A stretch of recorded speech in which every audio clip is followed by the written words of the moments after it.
Bajarê sar spêdê di sar û seqama te de winda bûm, hêviyên min dibin befra te de ma. Pace û kulegên dilê min girtîne ji derewên cemidî re. Xeyalên min dibare bi dilopên baranê te re. Dilê min dişewite dibin befra te ya qerisî de. Şev bû spêdê, ronahî bû mîrê rojê. Lê hêşdarî ma çavên xeyalên min. Xewnên min dikelin ser laşê te yê sar. Çirûskên hêviyên min xwe dipêçe bi befra te re.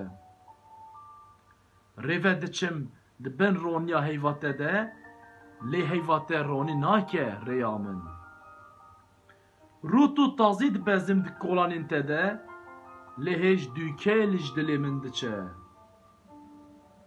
Ne sarmaya te di cemidêne xewnên min, ne germaya te germ dike laşê min. Wekî zarokek bêxwedî, tinê me di roviyên kolanên te de. Lê tu napirsî, nabînî, nizanî, ey bajarê sar.